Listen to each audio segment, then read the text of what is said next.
छत्तीसगढ़ में किसानों को लेकर राजनीति अपने चरम पर है।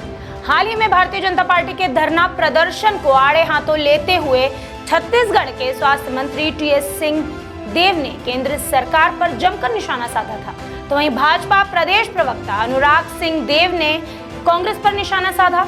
उन्होंने जुबानी वार किया। कांग्रेस के मुख्यमंत्री हो या फिर स्वास्थ्य मंत्री हो, राहुल गांधी ही चाहे क्यों ना हो, सभी झूठ के बादशाह हैं। नमस्कार, मैं हूं कनुप्रिया सत्तन और आप देख रहे हैं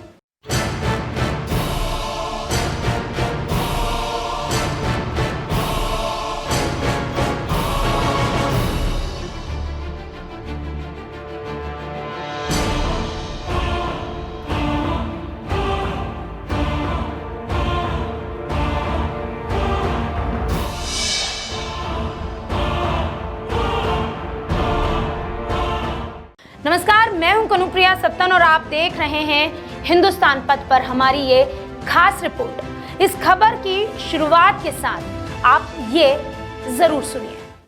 कभी कभी दुख के साथ हंसी भी लगती है कि कौन सी भाजपा जो केंद्र सरकार में शासन में बैठी हुई है और उनके दरवाजों पे किसानों ने वहां धरना दे रखा है।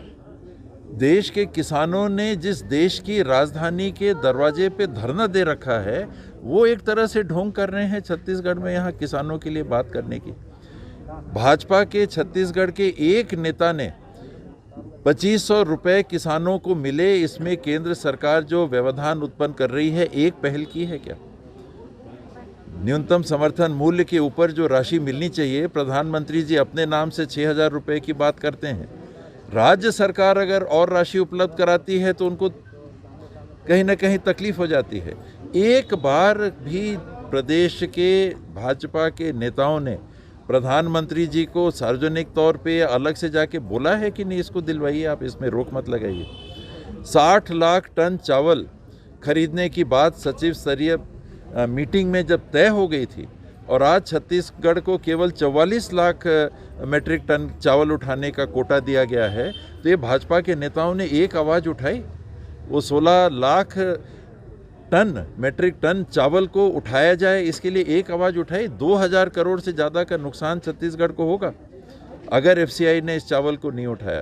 तो इनको वो नहीं करने का है, इनको आके फोटो वोटो खिंचवाना है। धरना वरना पे हम धरना पे बैठे किस चीज़ के लिए? बोरों की कमी अगर हो रही है, इसके लिए पहल किया अपने से। कहीं उन्होंने कोई कोशिश ऐसी की कि नहीं, बोरों की कमी हो रही है तो हम जुगाड़ करते हैं, हम बताते हैं। और अब तो एफसीआई ने और एक बंदिश लगा दी है कि नहीं, केवल हम ये जूट के बोरों में ही चावल को लेंगे। पहले प्लास्टिक की जो बात आ रही थी, तो इसमें उन्होंने कोई पहल की छत्तीसगढ़ के नागरिकों के लिए? छत्तीसगढ़ में किसानों को लेकर भाजपा राज्य सरकार के खिलाफ धरना प्रदर्शन कर रही है। साथ ही आरोप लगा रही है कि प्रदेश सरकार ने किसानों के साथ धोखा किया है। ऐसे में टीएस सिंहदेव ने भाजपा के प्रदर्शन को आड़े हाथों लेते हुए कहा कि केंद्र सरकार के दरवाजे पर किसान धरने पर बैठे हुए हैं। वहीं भाजपा प्रदेश में किसानों को लेकर धरना प्रदर्शन कर रही है। देखा जाए तो भाजपा किसानों को लेकर एक तरह से ढोंग कर रही है और किसानों के बहाने फोटो खिंचवाने में व्यस्त है। स्वास्थ्य मंत्री टीएस सिंहदेव के इस बयान पर भाजपा ने बिना देर किए पलटवार किया है।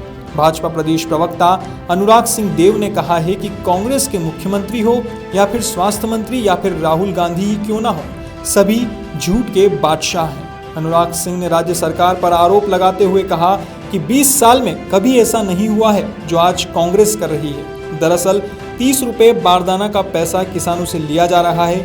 11 लाख हेक्टेयर किसानों का रकबा काट दिया गया और पिछले साल के धान का पैसा आज तक किसानों को नहीं मिला है। इसमें चाहे मुख्यमंत्री जी हों, चाहे टीएस सिंहदेव जी हों, चाहे अमरजीत भगत हों, चाहे राहुल गांधी जी हों, ये सब झूठ के बादशाह हैं और झूठ बोलने में इनका कोई सानी नहीं है। अभी 20 साल का रिकॉर्ड जो बताया कि 80-85 लाख मेट्रिक टन धान खरीदे हैं, मैं बताना चाहता हूं कि 20 साल में कभी पहले ऐसा नहीं हुआ जब धान का रकबा 11 लाख हेक्टेयर काटा गया होगा। 20 साल में कभी ऐसा नहीं हुआ जब किसानों को 30 रुपये बारदाना का पैसा जमा करना पड़ रहा हो। 20 साल में कभी ऐसा नहीं हुआ जो पिछले साल का धान का पैसा आज तक ना मिला हो, इस साल का धान का पैसा का पता ना हो। तो 20 साल में तो बहुत कुछ कांग्रेस ने कर दिया है किसानों के साथ, उसको कोई बताने की आवश्यकता। सबसे पहले केंद्र सरकार ने अपनी 60 लाख मेट्रिक टन चावल खरीदने देने की सहमति दी है। और इस बार सेंट्रल पूल अभी तक के रिकॉर्ड में सर्वाधिक चावल खरीदने का निर्णय इस बार किया है, क्योंकि कोविड पीरियड था, बहुत सारा राशन लोगों को बटा है और इस बार अधिक से अधिक मात्रा में छत्तीसगढ़ से चावल खरीदने का निर्णय सेंट्रल ने किया है। तो ये सरकार बहाना बना रही है अपनी असफलता को छुपाने के लिए, केंद्र के ऊपर ठीकरा फोड़ रही है। बारदाने की व्यवस्था भी नहीं कर पाए, केंद्र के ऊपर ठीकरा फोड़ रहे हैं, जबकि बहुत सामान्य क्रय विक्रय का नियम रहता है बारदाने में। एक सरकार किसानों को छलना चाहती है, ठगना चाहती है। एक और किसान अपनी मांगों को लेकर दिल्ली बॉर्डर पर बैठे हैं, तो वहीं दूसरी ओर प्रदेश के किसानों की हालत बद से बदतर हो रही है। ऐसे में दोनों राजनीतिक पार्टियां, चाहे वो भारतीय जनता पार्टी हो या फिर कांग्रेस, अपनी अपनी राजनीतिक रोटियां सेकने में लगी हुई है। अब देखना तो ये होगा कि इस सियासत के बीच किसानों को फायदा होता है या नुकसान।